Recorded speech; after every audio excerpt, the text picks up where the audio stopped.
What are your thoughts on sort of the way of no follow? Leslie Rohde obviously made that really well known quite a few years ago now, and it really did get used quite a lot. There's supposed to be some developments of late, sort of changing that. What are your thoughts on no follow at the moment?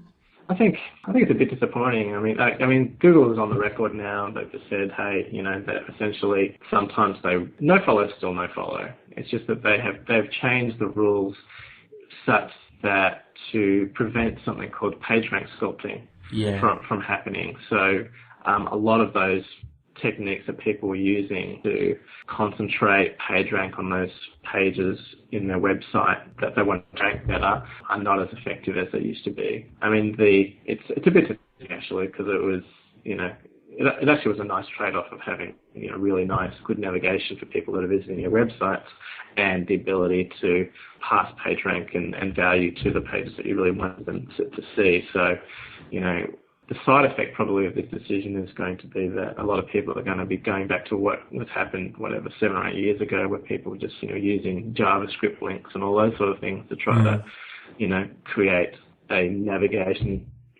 set of links for navigation, a set of links for SEO, which is really sad. And the fact is Google bots have the ability to detect anyway.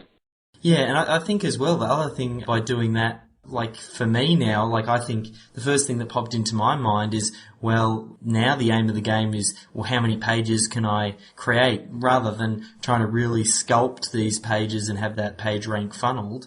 Leslie Rohde again talks about each page. When you create a page, you're creating a page rank out of nothing, because that page, a brand new page with no links to it, has some PR value in it, and it's between 0 and 1, but there is value there. So really what you want to do is it's all just about the numbers of those pages. Yeah, to some degree. I think the best way to really think about PageRank is, and again, Google is on the record for saying that, their published algorithm of PageRank is really, really different now. Like, it's changed. Even when Matt Cutts joined, he said that it was very different to, what the published patented algorithm was. But aside of that, the original idea really was that the PageRank was a measure of the probability that a random guy surfing the web would land on your web page. And that essentially is what that number really means. It's a measurement of that.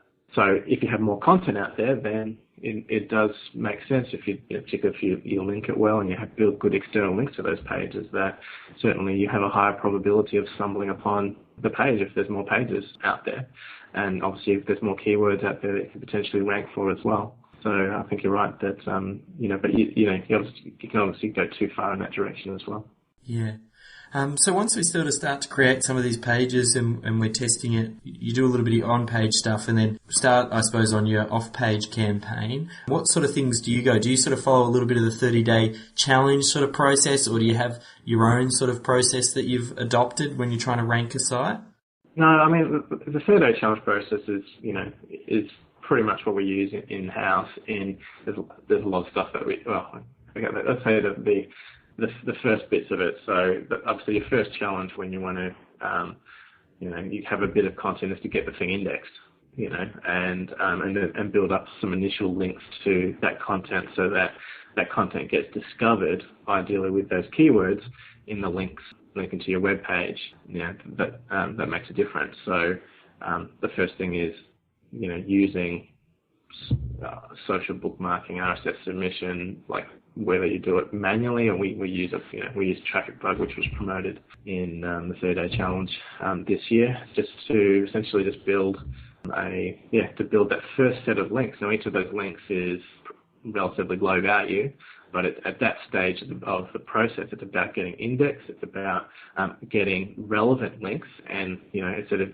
for a bunch of low competition pages, that might be enough to actually see some good rankings based on that on those initial set of low value links that you're building into your content.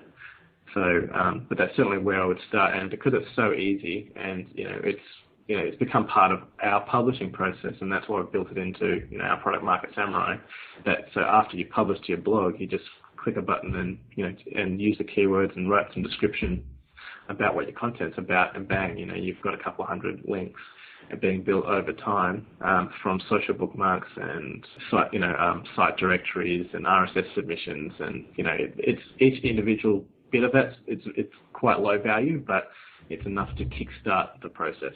Mm. When you kickstart, and you said, oh look, you might even get some rankings for some of the keywords. What are your thoughts on, like, obviously you're going to continue to build links to some of the other keywords and the core domain name and your primary keyword and all that sort of stuff. Yep. Let's say you've picked up some of those secondary keywords. Do you then continue to build links for that? Like, I know Ken Giddens used to talk about a very long time ago, that idea of, he told this story about, outrunning this bear. There was something to do with, out in the line.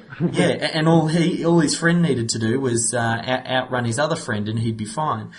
What are your thoughts on sort of, after you've got rankings for some of those words, do you then focus on other words, or? No, I believe on whatever. I believe on having the best return on my time, and everything I try to do is in as leveraged way as possible.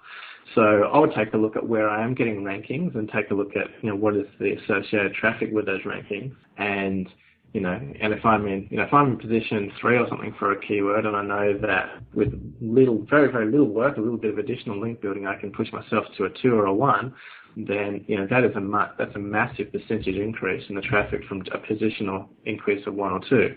And I'm always going to try and focus on what's going to put the most money in my pocket.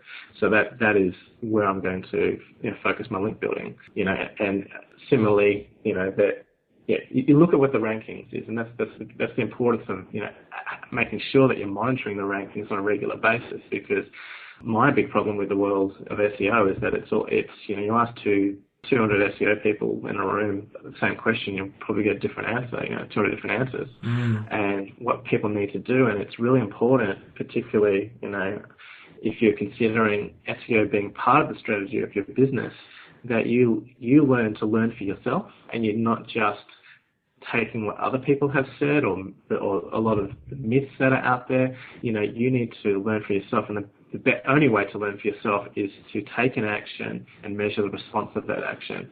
So, using some sort of rank tracking solution to monitor, what you did and what the response that you did is going to teach you a lot more about SEO than, $10,000 of SEO courses.